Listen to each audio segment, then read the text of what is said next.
All right, folks, it's time for the news of the day and all along those lines. So let's see what's going on in the news and get up another folks and try to later as well. The state of Hormuz traffic flow, despite ceasefire and design flaw, raises re-entry risk for Artemis 2. So that's something that we're talking about on this particular day all along those lines. With Iran setting limits, the Strait of Hormuz remains a thorny political situation, and how many ships are crossing the Strait of Hormuz is what the BBC is asking. U.S. oil slipped below $100 as Trump demands reopening of the Strait of Hormuz. As Straits still shut and Lebanon fighting strains truce as the U.S. and Iran aim for first talks. U.S. and Iran prepare for ceasefire talks as Netanyahu is authorized Senate negotiations. And Iran says U.S. brief ceasefire and traffic cool off and rate cuts on and more in the morning swap, with reported as well. And Viktor Orban's fate is a warning not to get too close to Trump. So that's the news we come out on yesterday as well.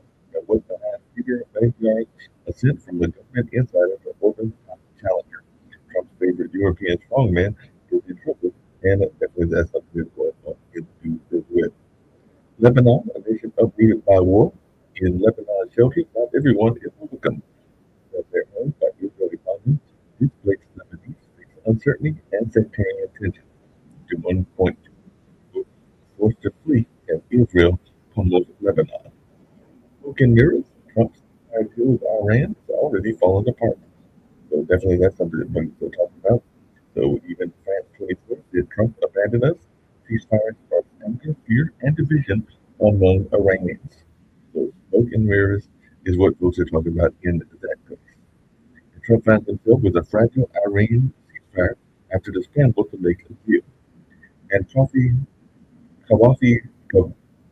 Kawajawi's Asad comment draws sharp response from Israel.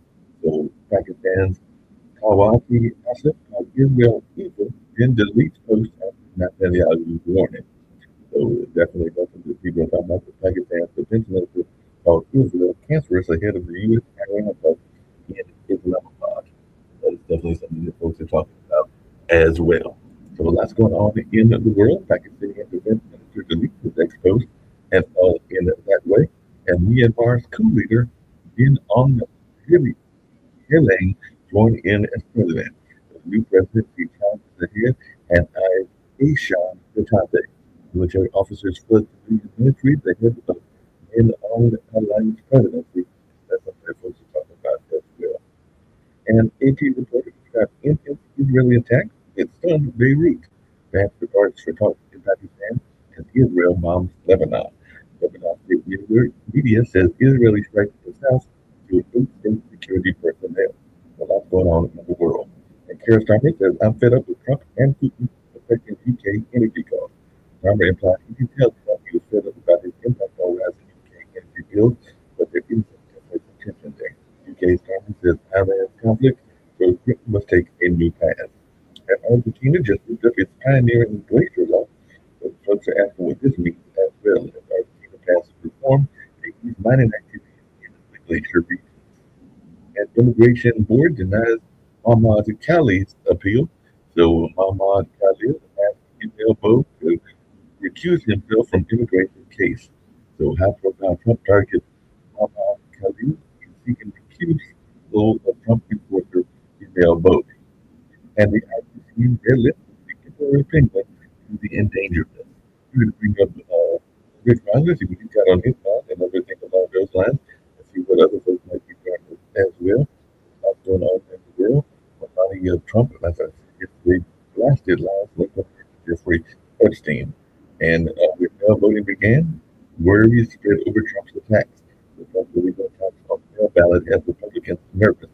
And definitely there's a fight to protect midterms. I know that our former governor, Roy Cooper, and his Republican challenger were at different events. I think Roy Cooper was here in Durham, even though I didn't make that particular event and everything like that. But they're definitely out there campaigning hard, and they've been this expensive campaign on both sides. So we'll see which one is able to win. And the Pentagon valid court order to restore press access to judge rules and everything like that. And speaking of courts, I understand that the NFL might be having some trouble because there's some news about them being folks upset about their media handling as well as the media and who's got the media contracts and all along those lines. So I did that in a news report as well. So we'll see how that all plays out as also. And a deputy killed in Porterville shooting suspect also did, and that was in Tulare County and everything like that. So in California, detective killed in ambush while serving eviction suspect barricaded in a standoff. So let me bring you on see what he's got going on in his world and see if anybody else is doing this as well. How you doing, Rick? All right, how are you? I'm doing good. You can tell I'm at work, but definitely the other. Your voice is a little spotty. The voice was spotty? Your voice is not coming through entirely clearly. Oh, okay. Well, I'll let you take the lead then. You can tell me that. You can tell the folks I've just been reading a little bit. So Melania Trump went before the public today to deny, or yesterday to deny any involvement except casual contact with Jeffrey Epstein and Ghislaine Maxwell. And I'm just reading about why that might be. And she's involved with two sides. Michael Wolff is a journalist who often comes up with salacious stuff, and she and Wolff have been threatening to sue each other because Wolff claims that Melania had sex with Jeffrey Epstein a year before she even met Trump, and that the first time that Trump and Melania had sex was on Epstein's plane. So there's a lot of junk flying around all over the place. And her timing is, according to some people, suspicious based on these various lawsuits. I don't know how much people paid attention to this. I think among the people who noticed it that she didn't effectively make her case. I don't think she changed anybody's minds about any possible involvement of her husband. It doesn't change anybody's mind. Just really quickly, going back to another story that I mentioned. What do you think about Trump sending the Department of Justice after the NFL? We know he tried to have his own teams back in the 80s, but apparently he's having them investigate the NFL's online streaming model. So I guess if they're feeling that Trump's an asshole who he said that this presidency, this term would be about revenge. And he feels like he was screwed over by the NFL owners. They looked at him. They looked at his business practices, and they decided he was a bad candidate to own an NFL team. That you want a decent businessman, an up and up, legit, and there are some sketchy NFL owners, people like ne'er-do-well kids of owners who ended up inheriting the team and getting into some turmoil, and they just didn't want the chaos that Trump would bring. Trump destroyed an entire alternative football league in the 80s or 90s. Football only goes half the year, and alternative leagues pop up trying to take advantage of people's desire for year-round football. And so one of these other leagues popped up, and Trump became an owner of one of the teams, like the New Jersey Generals or something, and he helped bring down the entire league. He's a crappy businessman, and he's getting revenge on the NFL for not letting him in. He also... They're saying the Justice Department is investigating whether the NFL is forcing viewers to pay too much in subscription fees, according to a person familiar with the matter. Right. So. Well, it's still about revenge. Trump shut down the U.S. Forest Service yesterday, according to some tweets I read, that he shut down all the branches. So what does Trump have against forestry and forest management and trees he's just a burn it down motherfucker. He's just like, he did. It's hard to see. He did one good thing, I guess, that I know about, that I heard about recently. He appointed this Dr. Marty Makary to head the FDA. That guy seems like, I didn't know anything about him and I read about him, and he's not Trumpy. He believes the vaccine, the COVID vaccine, was effective and needed, and that the COVID epidemic was a serious thing. So for some reason, the head of the FDA, the Food and Drug Administration, is this guy who might be doing a good job, might be getting cancer drugs to patients at a faster clip than the old FDA did. So that might be one good thing that Trump did, was appoint this guy. Yeah, maybe so. Dr. Sharif, I see you're coming in from Bangladesh. How are things going over in Bangladesh? What's happening in your neck of the woods and everything like that?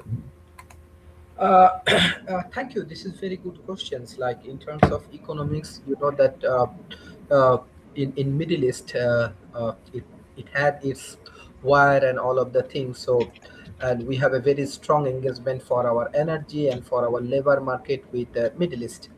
Also, different kind of import and export oriented business has some very strong engagement with this Middle East. So it's not only Bangladesh. I just want to say in South Asia, according to Asian Development Banks, our economic growth and all of the things will go slow down because of this wire.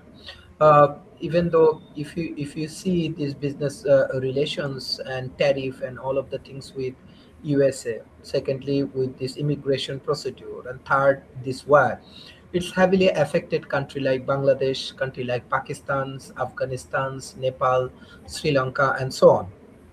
And another important aspects that climate change is very challenging situation right now in Bangladesh, in India, and some other places in South Asia, including Maldives and so on. So for these issues, our agricultural productions has some challenges, as well as we do not have enough intelligent infrastructure where US companies and US like AI company, they can contribute in Bangladesh and Bangladesh economy. And fourth important thing I want to say regarding these healthcare issues, I already shared that because of this USA, they actually right now reduce its stop, as well as USA reducing all of the support and funding for these healthcare issues. Already hundred of Bangladeshi children, they died because of this lack of vaccine.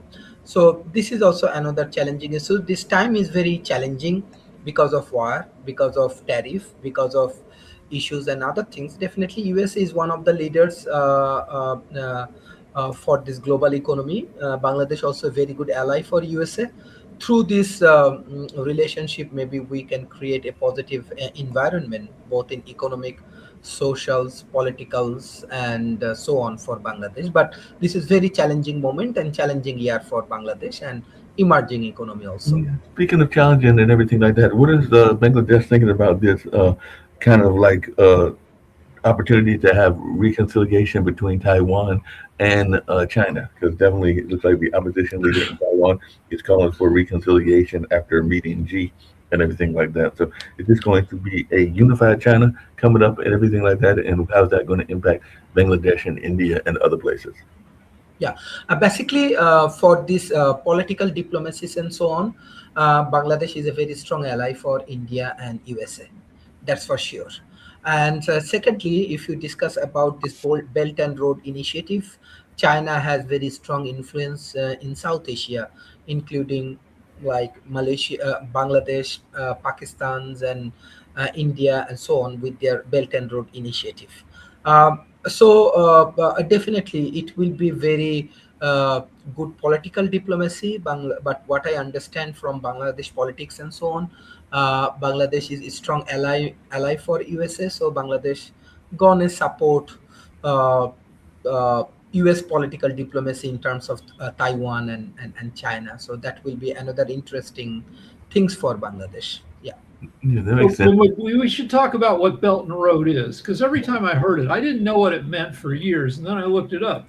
Belt and Road is China's initiative to make sure that there are clear transportation pathways uh, from China back and forth between the rest of the world, particularly developing countries within its sphere. You've got Africa, you've got the rest of Asia.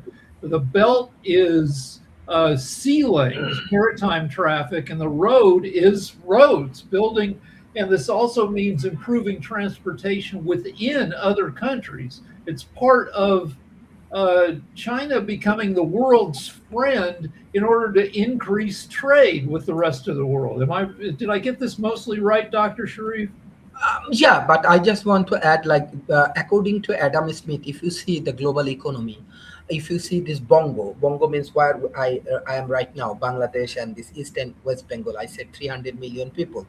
Then this eastern part of China, what you were discuss about, right? And as well as this Egypt, these are the community who are super rich, and they have a trade route. Actually, this route, Silk Route, actually for trade and commerce and politics and cultural diplomacies and so on.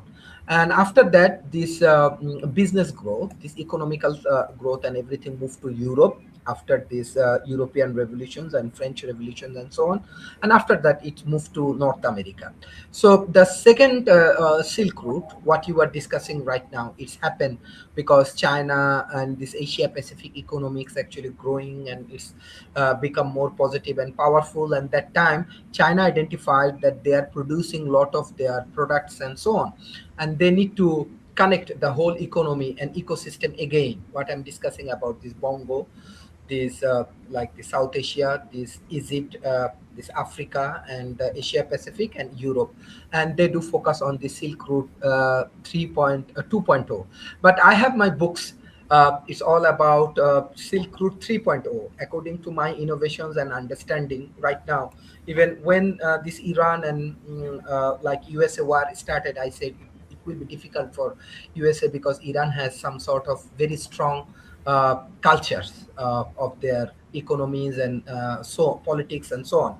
So you can see after this war, this new economical revolutions will happen, and definitely there is more chance we will get because of artificial intelligence, because of social media, because of like huge economical revolutions in Silicon Valley. The Silk Route 3.0, I'm sure it's happening right now, and this western part of the world, they will contribute more for business growth and this thing. So global peace is ultimately very, very important for us. The world should be open. We need more trade and commerce. We need open business. We need to utilize your intelligence and wisdom through modern science, engineering, and technology. So North America, definitely a very strong alignment for us. So what does this look like culturally for the 20th century? The world's main provider of entertainment was the United States, and most big movie stars were white people, even though white people are only 10% of the world's population.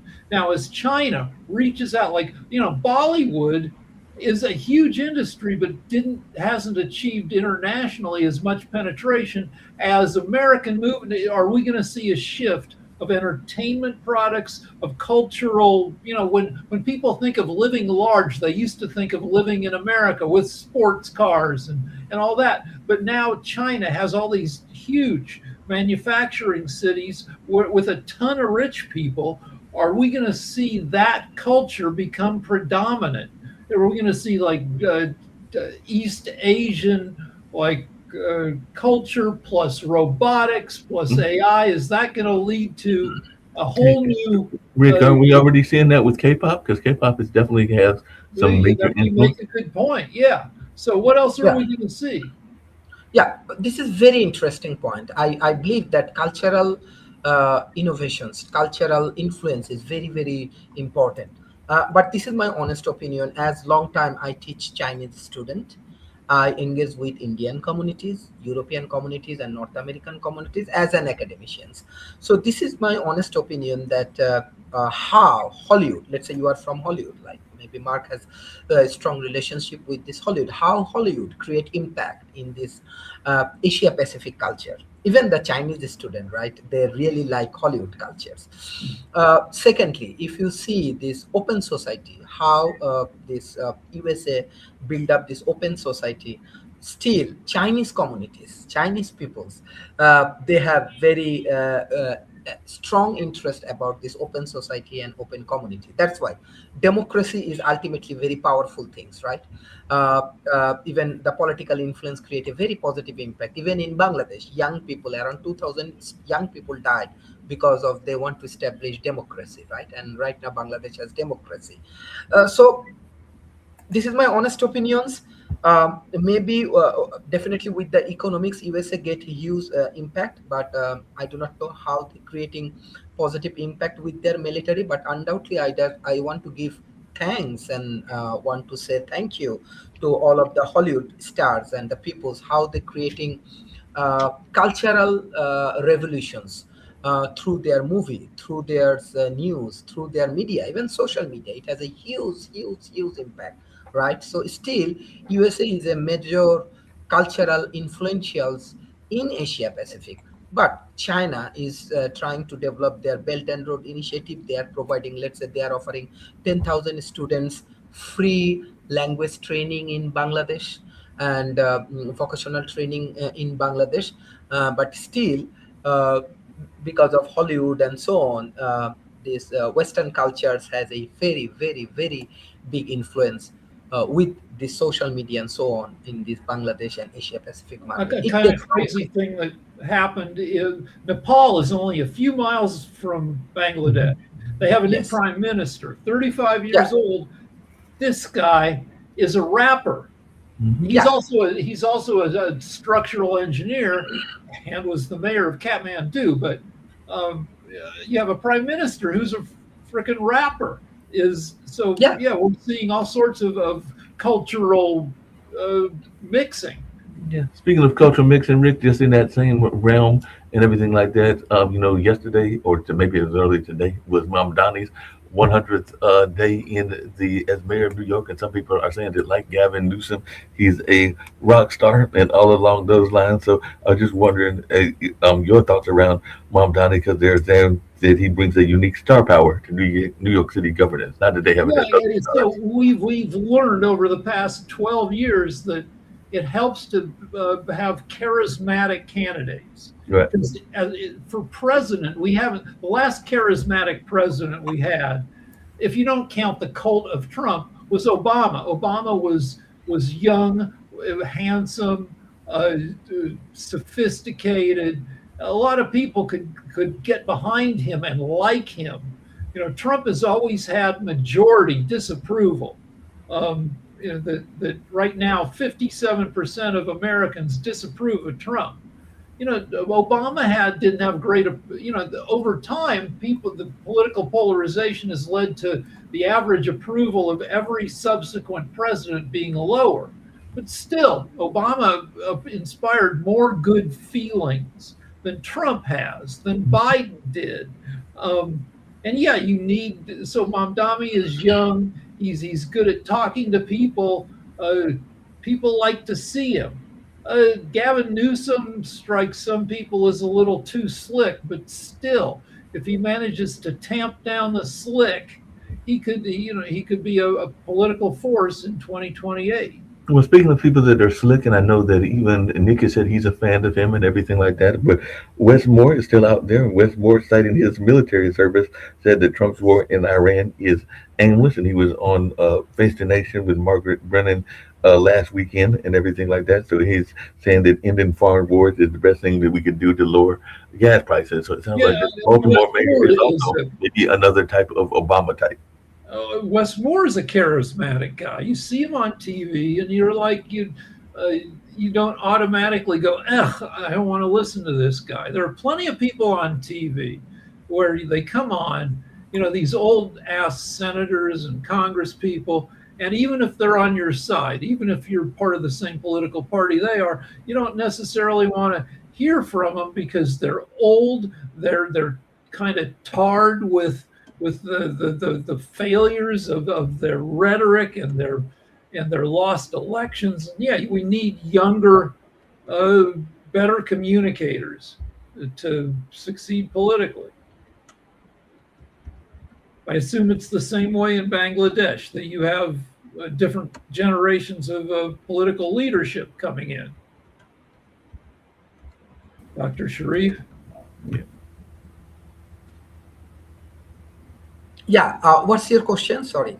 In Bangladesh, are you seeing a change in generations of leadership? Are you having younger political leaders pop up to replace the old politicians that people are sick of? Look, this last, like in 2024, what happened in Bangladesh? This is fully revolutions by the youth communities in Bangladesh, right? The youth actually take the responsibility. Youth come to the power and they go to this political revolutions. Secondly, right now they are in the opposition, not in the power. They are in the oppositions, and few, I think 6 7 parliament members, they come from these youth communities and they are representing in the parliament. And it's look like how I see the political debate in Bangladesh parliament. The youth has a very strong voice and they are negotiating with this old or aged or wise politician, those who are taking power right now. So youth are coming to the politics step by step, not like definitely Nepal. Nepal look like they took the revolutionary decisions. They select a 35 years rapper as a prime minister, and will be very interesting move for Nepal. Bangladesh, I want to say, in a moderate stage, but they are welcoming youth politicians in the parliaments. Okay. There's some new headlines on Drudge right now, which are, wait, come on, reload. The inflation surges between, according to, there are different measures of inflation. One has it at 3%. Another measure has it at 4.8%. Consumer sentiment, I guess, has hit an all-time record low. How happy consumers are, consumer confidence that the economy is going in the right direction has hit an all-time low, I guess, in the United States. So yeah, I have some interest, like as USA has a lot of political talents and other things. What will be the future look like in US politics? What do you think? Like, who may take leads of these big political parties like Democrat and Republican? Is there any clear picture right now? So the MAGAs like to accuse everybody else of being panicans, which is based on the word panic, that we see the war and we think it's the end of America. We see a bunch of things like liberals. They accuse liberals of seeing the end of America, or the end of American power. And I would say that they're not entirely wrong. That the U.S. has a durable political system. Now, Trump, I believe, is the crappiest president in history, and he's torn down a lot of political institutions that we thought were immune to some a-hole getting in there and messing them up. But I think the U.S. can recover. I think that Trump's recent behavior, going to war, just doing crazy stuff like going after the NFL, shutting down the Forest Service, that he may overreach so badly that this leads to a boomerang effect where the Democrats may get enough political control, some in 2026 and maybe more in 2028, that they could rebuild some of the stuff that's been torn down by MAGA. And now that's an iffy thing. And each party, when they get control, they tend to go too far. The Republicans tend to go farther and cause more chaos than the Democrats do. But the Democrats go too far also.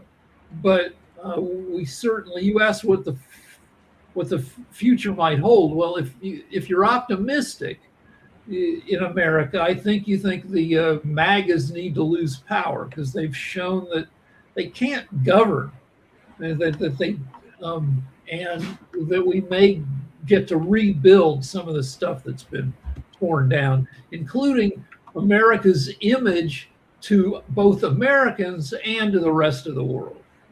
Mhm, mhm. So, why, like American talents, and they are not contributing in U.S. politics? What's your thoughts? Or So I didn't see the movie Wall-E, Mhm, but I know what it presented. It presented the humans of the future being these fat, spoiled babies, just waited on, that can't even, get out of their chairs, that are waited on, that robots do everything for them. And that's a little bit of a problem with America, where emerging countries, Bangladesh, China, the whole India, the whole of Asia, right now at least has the reputation for people in these countries working hard, getting educated, embracing technology, being super math and science literate. And then the U.S. has the stereotype right now of being like the people in Wall-E, fat and lazy and anti-education, anti-science, very politically divided over ridiculous issues. Now, trans stuff isn't ridiculous, but it's a minority issue affecting only, like 1%, less than 1% of the population. And we spend an enormous, so much time yelling at each other about it. So we're distracted, we're lazy. I mean, I forget what your question was, but that's the issue, that the U.S. had a huge math science push in the 60s, 70s, 80s that led to our technological dominance, but the more recent generations have been dropping the ball. mhm, mhm. No, this is very interesting. So, when you discuss about this U.S. politics and U.S. New economical revolution, so as USA has a lot of tech companies, do you believe that young people, they have more interest about building tech companies and building startup ecosystem and so on, and they have less interest to contribute in the politics and so on? So, I mean, even though they're a bunch of jackasses running around, not just America, but the world, because our phones turned us into jerks. We get on our phones, we get these personalized data feeds. It makes everybody more selfish, more superficial, more distractible. And that's just the way it's going to be. But there's still plenty of, tens of millions of serious people in America. And yeah, younger Americans have been politically discouraged because they see what a mess old politicians have made out of things. And yeah, there's some learned hopelessness where younger Americans often think, that it can't be fixed, but it can be fixed. It's a similar issue to the baby shortage in the U.S. That younger people are having fewer babies, and there are a number of reasons. One is that younger people don't have any money compared to previous generations. One is that younger people despair about the future. One is that everybody's distracted and by tech and our phones, and we don't go to the trouble of trying to hook up. Yeah. Well, people still try to hook up, but they just don't hook up the same way. But I did have a question for Kim. It's not about hooking up, but she has a young adults, like in that 20, 30 age I'm range, if I not remember young, correctly. so No, I said you have young people in your circle, like your sons right. and everything like that. They're in that 20, 30 circle. I was just wondering from your perspective, because I'm even thinking about it with my own nephews. I don't have any kids of my own, but my nephews are about to be 18 and 17 in August, right? Because the first one was born 2008 and everything like that. But so it'll be 18 and 17 in August. But I was wondering, how concerned are your children, as well as the children that you associate with, about all this craziness in the world, whether it's Ukraine, whether it's China and Taiwan, whether it's Iran and the Middle East, whether it's just all the stuff that's going on in the world? Do they think that they're going to make it to 60 and 70, or are they feeling that they might not even make it that far? I don't think they care. Okay. I think they've given up. I think that the politicians stripped any passion in life that they could have for a future by making it totally impossible to get rid of your student loan, to even pay it off, to have a forever home. Nobody is going to have a forever home. And this was a big issue over in Australia for a very long time. In fact, I heard them talk about it on several newscasts over there, that, the forever home isn't possible. When I look at other countries, they build the country for the future of the children. Albania is probably one of my favorite formats. I mean, when they issue loans, the first 3 years is interest free. That gives you a chance to get caught up, maybe even pay it off if you can. I think that's for business loans. It might be for homes as well. Homes are very affordable, very nice, very, very super nice. And nicely located. The health over there is amazing because everything is fresh fruits and vegetables. Everything is what I call boutique or family owned. It is not corporate and capitalization. It's all about just helping each individual self-sustain. Other countries, free education, free health care.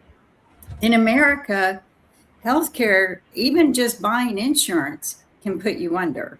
I mean, the average insurance on Obamacare can cost you $500 to $1,000 a month.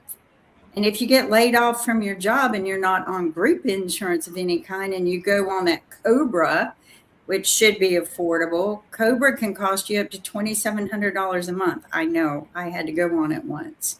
So, there's nothing in America but capitalism, and it's designed to enslave the youth for the elites tomorrow. And I think we need to stop it. I think that there needs to be an overhaul of our government.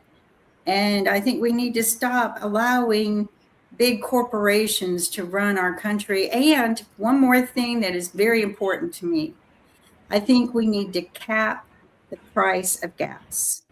Everyone says, oh, no, we can't do that because, they'll turn on us. No, gas is the major utility for all of our lives. It heats many people's lives. And if it doesn't, it serves as electricity. If it doesn't do that, it's some sort of power source that we all need.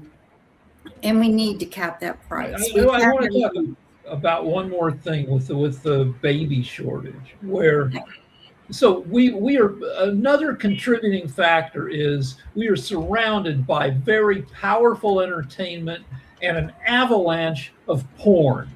So the deal is like, there's a secret Tinder called Raya, which is for handsome, super good looking people, models and famous people. And I think it's by invitation only. And if you belong to Raya, I know somebody, a very handsome guy on Raya. This guy hooks up with movie stars, with models. His dating life is very rewarding. And certainly it seems easy to me compared to what my dating life was like. I'm not terrible looking, but I'm a little goofy looking. And for me, dating was hard work. And I think for most people who aren't frickin' supermodels, it's hard. And it's extra hard now in comparison to how easy it is to not do it. That you can just sit back, be entertained by all the streaming media, and you can turn to pornography, and you can save yourself the rejection. Like, because when I went out with people, I've been married now it's my 35th wedding anniversary next week. But congratulations. Thank you. But before that, I still like my wife. But before that, I had some girlfriends briefly, and I tried to get with other people, and it wasn't like just always fun. It was a lot of work and being lonely. And I think a lot of people, given that we live in this paradise, this cornucopia of TV and movies and video games and porn, get discouraged and just like, yeah, don't even want to mess with it. Well, there's a lot of other things that play into this. I never wanted to get married when I was younger because all I did was help single moms who were left with their babies to take care of. And they were on their own. They rarely did they get child support. This was a long time ago, of course. Rarely did they get any help. And, they were, a lot of them, shamed by one community and abused by another just because they had children, some out of wedlock and some just divorced because they couldn't take the marriage, or the man left them for younger people. But So I got tired of it. what you're implying is that guys kind of suck. Not all guys do, but No, but there's a public consciousness, and maybe it came with feminism, or just maybe it came with Me Too. The guys, some guys have a high failure rate at living up to what you would want guys to be, and like guys are both the victim of this and the cause of this. The guys get left behind. Higher education, college enrollment in the U.S. is now 3 women for every 2 guys. It's 60-40 women. Guys get left behind. Guys leave themselves behind. And there's this feeling that maybe you don't. I feel like that there an anti-guy feeling that maybe you don't want to get into the whole, if you're a woman, maybe you don't want to entirely invest in the guy business because guys can be douchey. it's exhausting if you're the kind of woman who's going to bend over and do everything for them, and women are kind of groomed to do that from the day they're born. You're supposed to do everything in the house, and the man can go do anything outside of the house, and it's unfair to me and exhausting. I was blessed in a time when I really had no interest. My fate was changed, and I did fall in love, but it happened to be a man who respected me for the ability of who I was. And he did the equal amount of chores that are considered women. In fact, I would hear from people, how does he even love you if you don't do any of that? And he loved me. And I think that that's what it needs to boil down to, is respect the woman for everything she is and wants to do herself. And what men don't, I'm sorry, but a lot of men just don't know how to do that. There are men who do, but most of them are groomed as well. I mean, I've seen grooming on both sides. Yeah, So, I know how to do, and I know, but like I get away with a lot. My wife, who's very organized and responsible, does a ton of work that allows me to walk around with my, all distracted, and allows me to, come on Pod TV and yell every day. And meanwhile, my wife, like, she cooks, like, I'm like, I'll cook dinner. And she's like, no, you won't. And because like, that's 35 years of love. yeah, Okay, that's and 35 years of love. yeah, and like and like, it's, I'm very grateful, but like, there plenty of people reject there's this trad wife movement among conservatives that tells women, you should just give up like worldly aspirations and stay in the home. And my kid is a historian, an art historian, and with an emphasis on needlework. So she looks at women's roles in there's this whole issue about women didn't even have freaking pockets for centuries. Men could walk around with all their junk in their pants. Women had to do these elaborate, if they wanted to go out in public and hold the things they needed, they had to like sew these, the solutions for women like sucked. They were terrible. Purses. And even today you see it like that women, like hate that like a dress usually doesn't come with pockets. And you find a nice looking dress with pockets, and that is a beloved frickin' dress.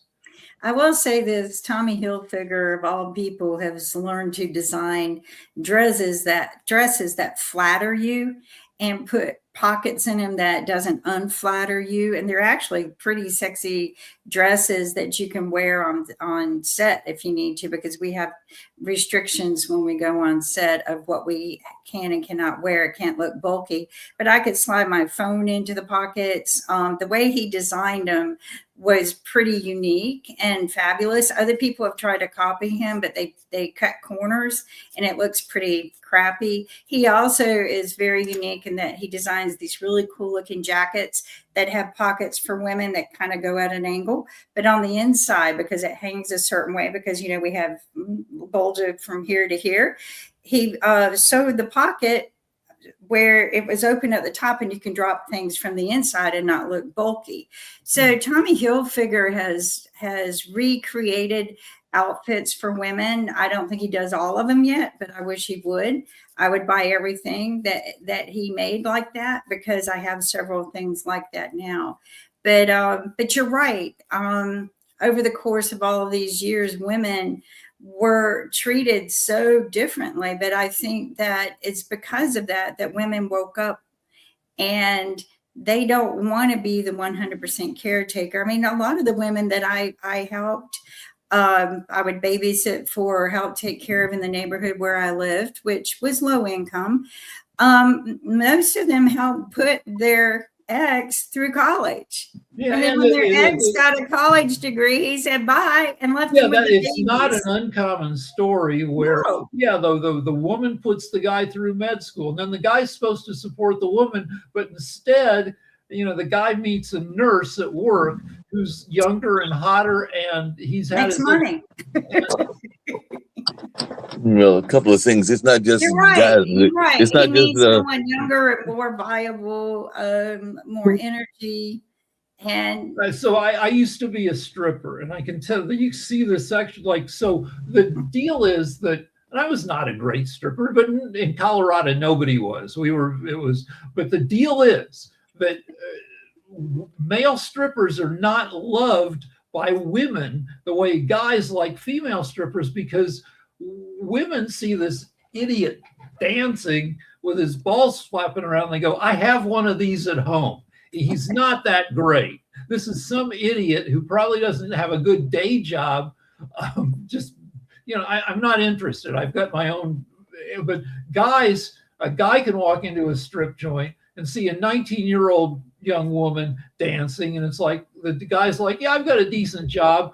I manage an enterprise rent-a-car. You know, I make $85,000 a year. I can afford to, this young woman, I could probably, have her, move into my condo. I can support her. So the whole framing of it is based on sexual dynamics. A lot of those women are looking for a man like that, right? That's what they're directed at, is in hopes that some knight in shining armor comes riding. Right. So I used to get dragged to a strip joint in Vegas for bachelor parties, and that's the deal. That in this club, the women would come up to you and solicit you for a lap dance, and they'd all have a story that was kind of a sugar daddy framing. Be like, I'm working my way through college, or I'm a single mom, and the pitch wasn't, I'm so sexy and I'm going to rub my boobs in your face. It's like, here, give me 20 or 40 or 60 bucks for some lap dances because I need your support. And it was very surprising for me that it wasn't based on, I'm going to give you a boner. It's more like, no, you should help support a struggling young woman. One woman, like part of her pitch was, she showed her stomach. She says, look, I got stabbed 3 times, and you saw her stab wounds. And so it's not that she's sexy. It's like, get a That's cool. dance from me because I've had a hard life. Yeah, and you still Yeah, got I people that are mean, doing that. yeah, Everybody, I mean, catfishing is still very real and everything like that. Because I know there's still people that are out there doing that on a regular basis. Because I can tell you that folks, even in my circle, have sat there and told me to give them this or that because It's a they worldwide needed a problem, whatever the it's problem was, the a problem solved. huge industry. So our kid lives in England, and she got married last year, and we helped pay for the wedding, as you do. And so you have to do wire transfers overseas to help pay for the flowers and the whatever.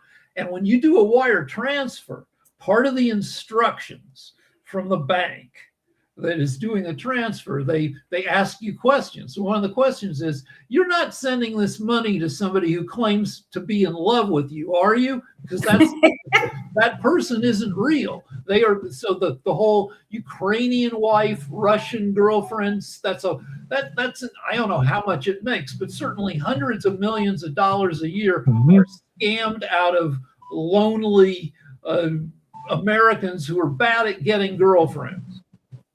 How long did your wire transfer take? It depends. If it goes through correctly, it takes like 3 days. If it gets lost, it takes a lot of different numbers. And if somehow something gets messed up, it can take as long as forever. I had one go. Fortunately, it was only for like $100, but it got lost entirely, and it bounced back and forth twice.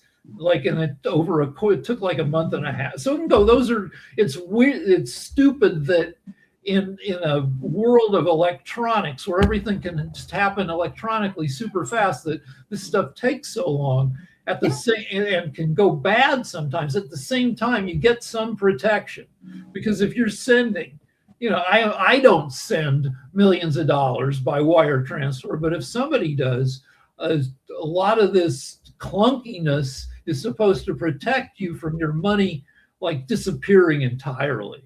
Yeah, and I've had that happen before on Venmo. One time, my money disappeared entirely, and the police did get involved and sent a message to the people who entirely accidentally took it, but I never got it back. But I've had wire transfers going to my son take 10 to 12 days. I used to get furious, and I would call the bank and they would go, "Oh, it's just sitting there." Well, what they're doing is they're taking your money and they're putting it into a central tank, even though they're telling you it got lost, and they're earning interest off it. Then they move it. That's what's really happening. Go look. Yeah, I think it's called the float. There's a bunch of names for it, where slow pay, if you're talking about tens of millions of bucks, delaying the transfer of that money can earn hundreds of thousands of dollars in interest for a company. Well, and they move it so you can't touch it, but it sits there for 10 or 12 days, so the person intended for can't touch it, but they're making a boatload of interest off of people, while it's millions of dollars are sitting in this limbo land that they put it into a limbo. And I think it's wrong. I've fought it for a couple of years because it irritated me. If you get your bank accounts in the same bank, it's less likely to happen. You can just transfer from one account to the other. Well, the banks have a whole industry with that whole service fee if you overdraft and everything like that. Because I do know that banks can make a whole lot of money just off of the overdraft fees, even though they have rules and regulations as to how many overdrafts you can do and everything like that. But they're making a boatload of money. Biden shut that down. Biden put a cap on how much they could charge you for those bullshit fees, and then Trump got rid of the cap.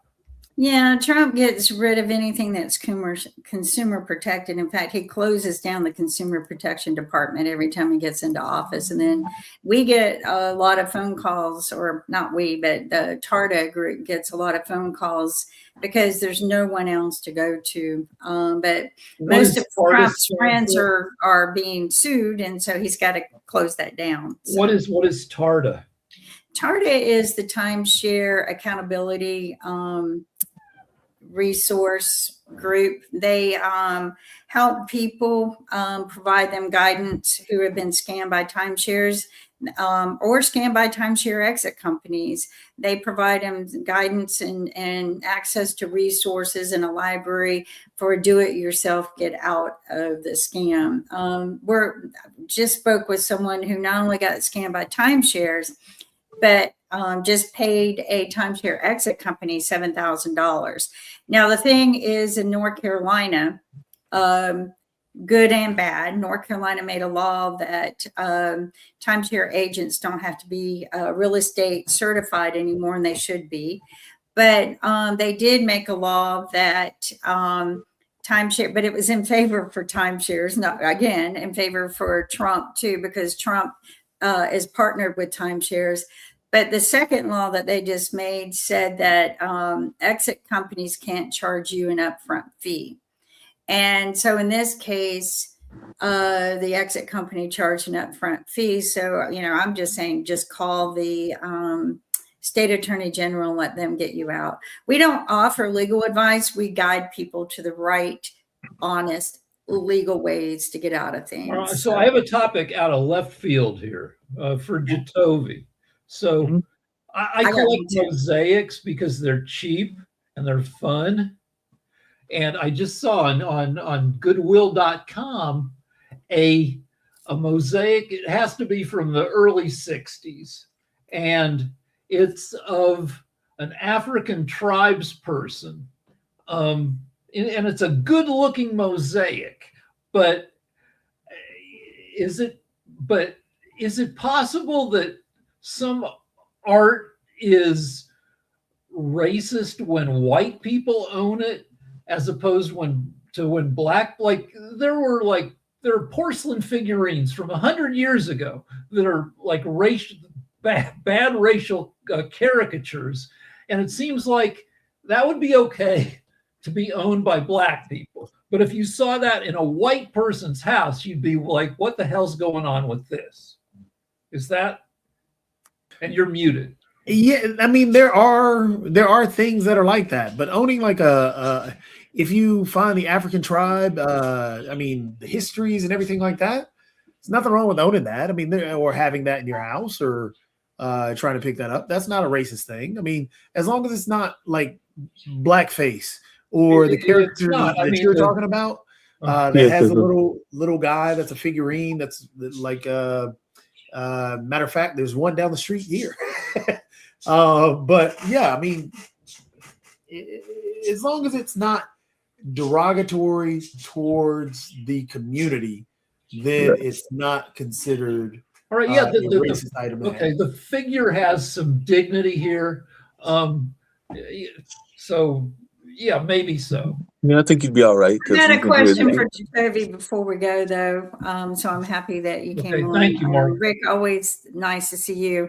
What on earth is that water contraption that you keep posting? And explain it and bring it next week on a video and share it with us, because this looks really cool. I mean, it was when back in January, we were supposed to get a lot of snow, but the weather broke up and we ended up with a little bit more ice, and then we did get some snow. Before that weather report, I was curious, and I took a bucket outside and put the bucket on a table and just to collect the snow. So it collected the snow. Then I wanted to see how long the snow would melt. So watched it melt. Then I wanted to see how long it took to evaporate. Then it snowed again. Then we got some ice. Then the water was full. It was higher than that. Then it took a while to evaporate. It didn't evaporate from January until 2 weeks ago. And so then I decided to keep the bucket out there because it rained the next day after the water evaporated. So it's just a fascination, just watching the water come and go in the bucket. And then hopefully by the end of the year, I'll take all the pictures that I've taken and throw it into a video and watch the line go up and down. So yeah, I love it. I love it. It's so fascinating to watch. I mean, it's a rain gauge, and you're keeping up with the environment of your local community. I think it's great. Do share it with us sometime. We're almost at the top of the hour. I thank you for answering. Where'd Mark go? Okay, we're at the top of the hour. You guys have anything to say here at the end of the week? Just goodbye. Have a good weekend. Let's hope that nothing ridiculous happens out of Washington over the weekend. And the Punisher movie looks actually good. Rick, I don't know if you saw the trailer. I haven't, but with the TV Punisher, what's his name? John Bernthal? Yeah, Bernthal or whatever. Yeah, I like him. I tend not to like the Punisher on TV. It's got that Marvel problem where they take 8 hours to tell a 2-hour story. So I think I might like a movie better. You saw the Punisher on Netflix, right? Yeah. Did you like that one? Mostly, but it's like, come on, move it. Like I think I liked it better than like Daredevil because the Punisher had more mayhem. But Yep, had to get Sasha started, by the way. That's where I disappeared to, Kim. And we'll see you Monday at 10 a.m. And Sunday, I'll be seeing Rick on Sunday because we're doing Naked at Night. We're going to try to get started at 10:30 your time, but we always take longer than that to get it together, right? Well, don't forget to watch us 10:30 p.m. Sunday night on Naked at Night. It's one of my favorite Eastern time. shows. Probably a quarter of 11 Eastern time, quarter of 8 Pacific. Okay, well, we'll be sure to tune in. And everyone, until next Monday, take care. Right. Bye. Bye.